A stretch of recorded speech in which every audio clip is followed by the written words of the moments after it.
I'm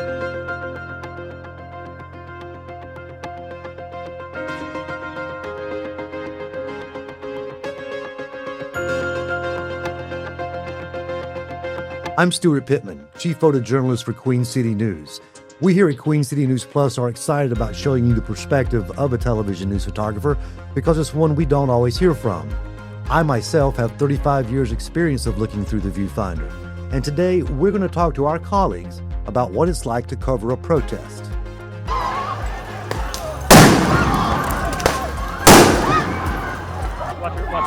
Watch it.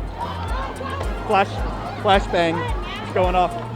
Brian Christensen and Corey Epps have a lot of experience covering that and everything else. So Brian, you've got a clip for us from, I believe, 2020 following the George Floyd protest in Charlotte. Right. This was June of 2020, and we had just got towards the area of the of CMPD headquarters, and a lot of the protesters were trying to get as close to that area as possible. Sure. There was a CMPD blockade. Let's go ahead and take a look at it. And as the CMPD officers with their riot gear, they were coming forward, we were trying to do a quick interview. Flash bang. It's going off. Are you? There's one behind you. Eve, are you okay? So it seems you were interrupted. Eve, Right, you all exactly. Just as we're doing a live interview, This is what I'm saying. a flashbang is Told me thrown, they were locking arms. and chaos just ensues all around. The guy with the skateboard and the sign. Yeah. So everything is happening in every direction. It's kind of like, where do you focus at? All right. I was going to ask you that. When all hell breaks loose, what is it you shoot? What do you decide to shoot The first? biggest squirrel in the room. It is, Matt, who is a reporter with me, he's off to my right by about 10 feet. We're on a wireless mic. I can't shoot far away from him or I'll lose, the frequency, as you literally just heard.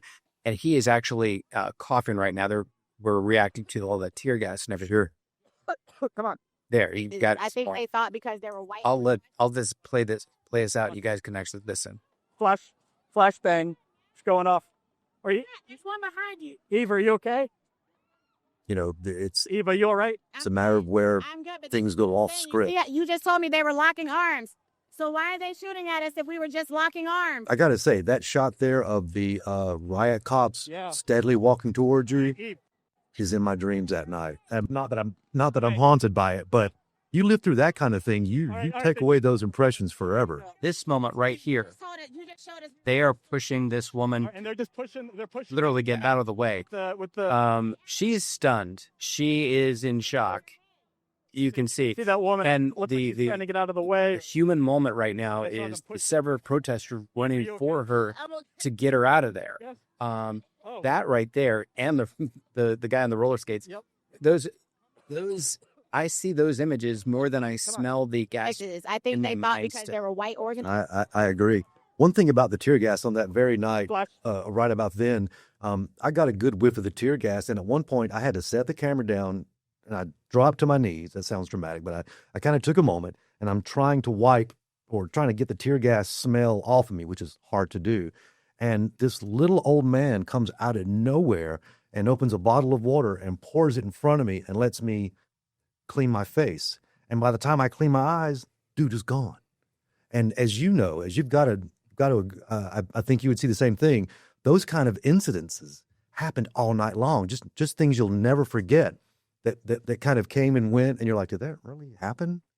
Yeah, because it seems like a lot of them have experienced protests like that before. Like you say, you saw those people that one person always knew to grab some milk. They grab water to help you out. So it's like, these people know what they're doing. So you guys are saying there's and Stuart, if you want to introduce me here, Sure. I'm just coming in. Let's hear from our producer who's running the whole thing, Austin McCullen. Austin? No, because I'm not a photographer, and you guys have, combined decades of experience doing this. And you're talking about these people that come out in that moment, and it's like this glimpse of humanity. There are really, and we've talked about this before we came into this room. You really see the good in people come out at some of these events. And I think we have a lot of clips from you, Brian. And one, I think you pointed out to me the other day. I want to pull it up for the guys to see here. Was this one? Grant, local photographer, as CMPD was telling everyone, disperse, it's over, everyone get out of here type of thing. Here's this guy in a wheelchair, and Grant puts his camera down literally and helps push him away to safety. Man in wheelchair at protest. That's a statement. That's a headline anyway. Yeah. But Grant, fantastic human anyway, and that proves it altogether. Yeah, see, the thing is, like, when I was out there, I was out in front of CMPD for, well, both protests really, but the George Floyd protest in particular, like, people would, like, be out there passing out water, helping people out, just doing what they can to make sure people are okay out there. I think that's a great point because of our jobs, we've got a camera, we're on scene, it's unfiltered. You see a lot, you see everything. If there's one thing that 35 years of shooting news has done for me personally, it's made me empathetic. It's made me empathetic to the people in front of me. I have neighbors who never leave their neighborhood. They live in a cocooned environment and they don't understand people who aren't like them. Piss on that. Put a camera on your shoulder. Go to the worst neighborhood you can think of. You'd be surprised the great people you see there. And if anything shooting news has taught me is that people are people. And most times when people are judged, they're judged from afar. You want to get to know people, you want to understand life, get in the middle of it. And that's what TV news has done for me. Having said that, after about 5 days of being in the middle of the protest, I was done. But Tired of smelling it too. Tired of smelling it. Yeah. Because I know I was working like a 3 p.m. to 3 a.m. shift. That's a long time. But the adrenaline carries you through a lot. And you can't just fall asleep when you get home. No, you Oh, cannot. no. No, you cannot. I'm not sure I slept that week. I will say that in 2016, with the Keith Scott week of protest, my arm and shoulder literally hurt for a year. Should have gone to the doctor, never did. But I mean, I carried scars from that, not like some of the scars the other people did, but of all that I've covered, and like you guys, we say we've covered it all. We haven't covered it all, but we've come close. That night, those nights in Charlotte during the protest, and I would say one night, that Tuesday night, slid into Riot. You don't shoot a riot, you survive a riot. All right. Yeah, see, my thing was like, that was like within my first year being in Charlotte. Mm-hmm. I feel like I got to know Charlotte that, well during that week because, seeing every side of person Sure. at the, at the protest, it was just, like you said, walk in, hurt shoulders, feet hurt. Mm-hmm. But, the adrenaline just kept it going, it keeps me going. It did. And one little side note, which isn't important, but just for the life of a photog. We call them photogs. They're photojournalists. They're photographers. Photog is the easiest thing to say. Cameraman. Cameraman. Hey, I on TV. One of the strangest things that I didn't expect about covering a protest like that's being broadcast on every cable channel, every network, every cable channel was there by Tuesday night. I'm seeing photographers that I know of but have never met. So I'm fist bumping personal heroes as they pass by because, holy cow, everybody's there. And I don't know if this happened to you, but I hear a phone. My phone blew up. They're going to send you to some breaking news. Yeah. No, all night long, my phone was blowing up with people on Facebook reaching out to me saying, I see you on CNN. I see you on this. I see you on that. I hope you're okay. I mean, people I hadn't talked to in 30 years are pinging my phone saying, I see you in the middle of the protest. That kind of real world, I guess what I'm saying is that told me this is a bigger deal than I realized. If I got guys from Kalamazoo looking at me on TV, what's going on? It was quite the experience. Well, to you three guys, I mean, with all of your experience doing this, it's you're doing your job.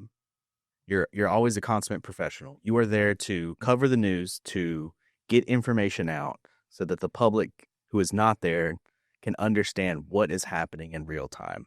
And that's not easy in this environment. And Stuart, not to hijack one thing because we had talked about this before, but there's a clip. Again, Brian, you came in with a trove of protest experiences and clips. And there's one I did want to play, Stuart, for everyone here.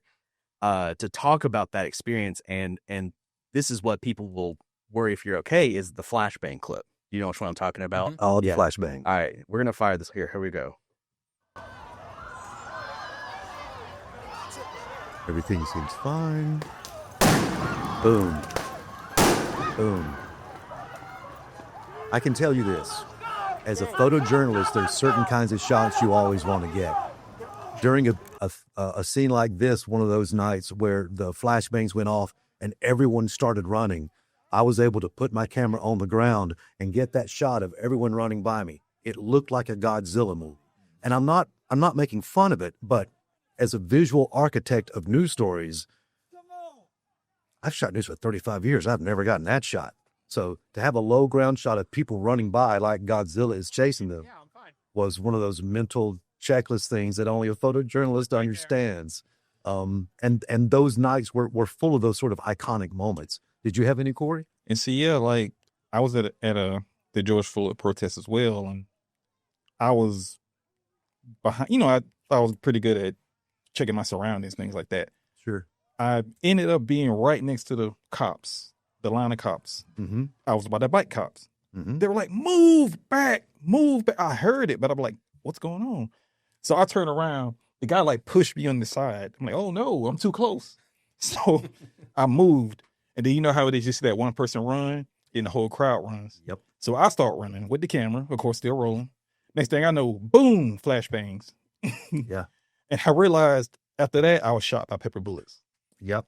I was hit by at least the fragments. I don't know if I was actually shot in full, but I was hit. It was, secretaries don't get to do that, Corey. Yeah. They don't get hit with, that kind of thing. It wasn't in the job description either. It wasn't. And most times the police, and they're in riot gear, they're in helmets and vests and the batons and the whole bit, looks like a movie. And they form a line and they often push the crowd back or try to control the crowd. And we as photojournalists are right there in the middle of it. We're between the crowd and the cops trying to get all the shots.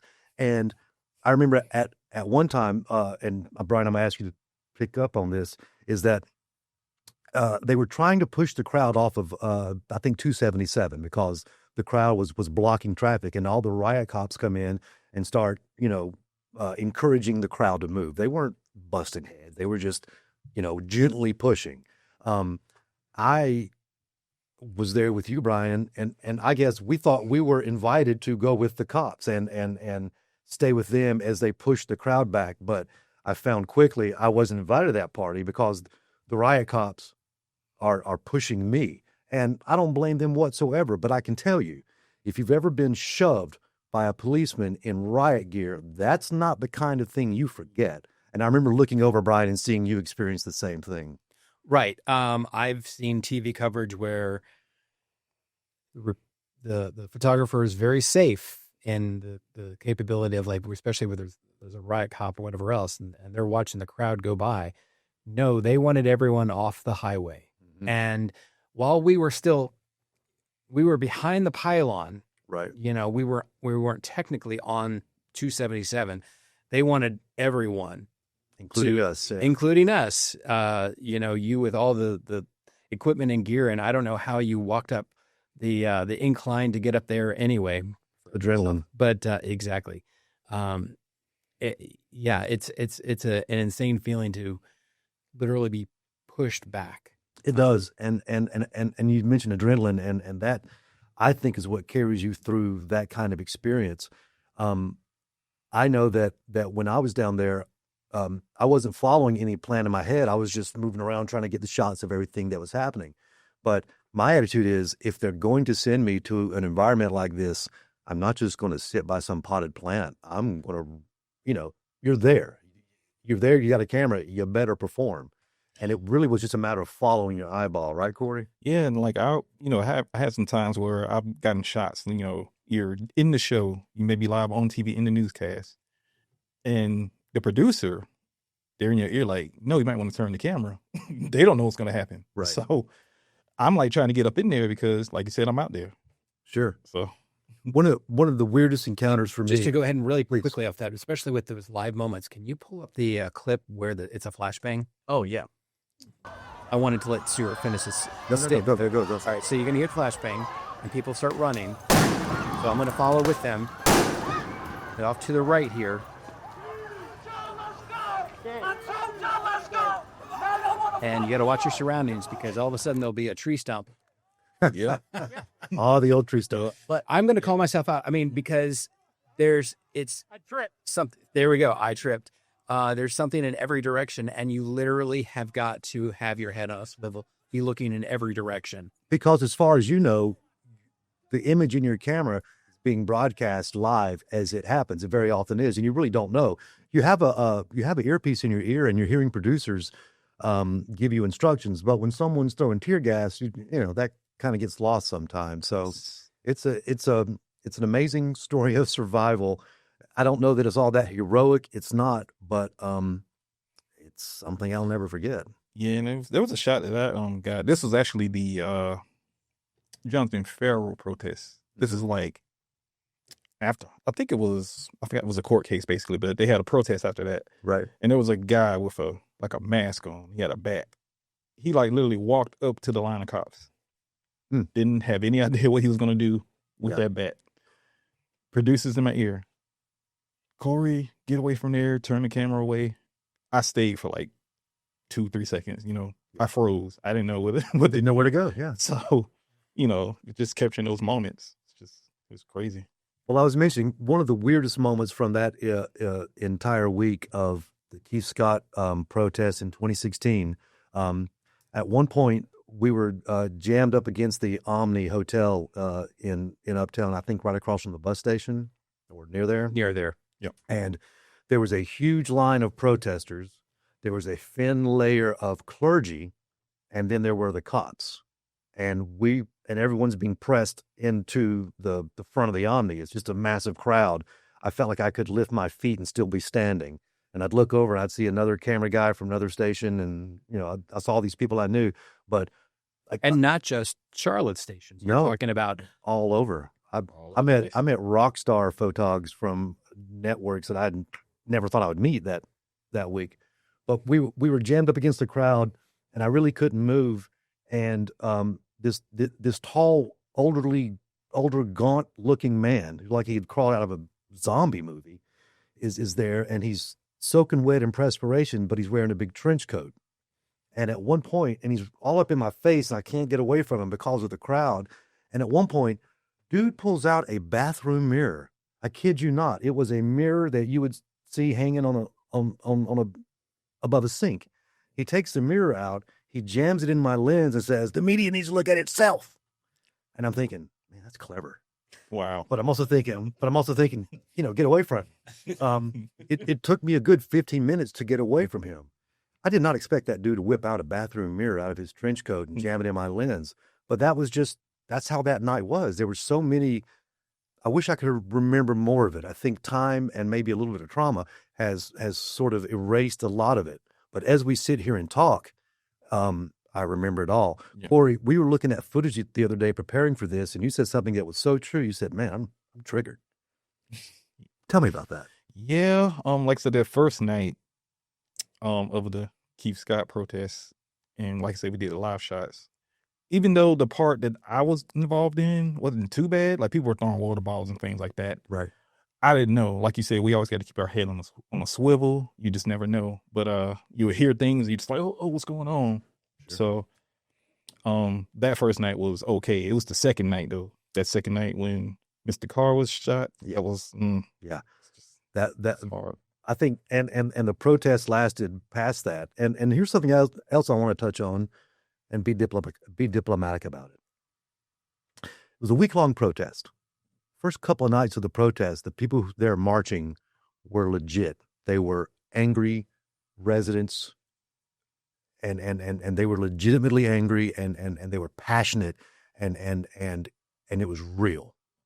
By the third or fourth night of a week-long protest, you get what I call tourist protesters. You get the college bus coming from out of town, and they park, and everyone comes out, and everyone's going to get their protest on, and they're going to get their selfie of them protesting. And I'm not saying that's a bad thing. I'm just saying the crowd changes throughout the week. Did you notice that, Brian? Absolutely. For the first several nights, we were kind of that referee that, doesn't make any bad calls that the fans don't dislike or whatever Right. else. But by that, the third, fourth night, it's like, get out of my face, and towards the very end, I recall a time where someone tried to grab my camera, and Sure. they all used umbrellas and laser pointers and were aiming them for my lens. And that's when all right, I don't That's just usually that weird. close. Yeah, I'm like, come on. So, but yes, it is truly a turn of a page and a turn of events. Yeah, because normally, like in the beginning of the protest, you see like the charlatans, the people that may have worked a full shift and just want to come out and have their voices heard. Sure. But then later on in the night, it descends into something differently, and you see those same people like, we just wanted to protest. Like, we didn't want all this. We didn't ask for Right. our, rocks to be thrown at police or whatever. We just wanted our voices heard, stuff like that. So As far as rocks being thrown, I know I saw rocks being thrown. I saw window, plate glass windows smashed. People lighting trash cans on fire. You had young guys on these cafe racer motorcycles where they're all hunched over, on the racing motorcycle, zipping through the streets of Uptown at like 70 miles an hour. I thought sure I was going to watch one of those guys die. But it's a hard thing to explain what it's like, because when you're there in the heat of the moment, it doesn't even really feel real. We have so enjoyed sharing this perspective with you. So thanks for watching Behind the Lens. We'll see you next time.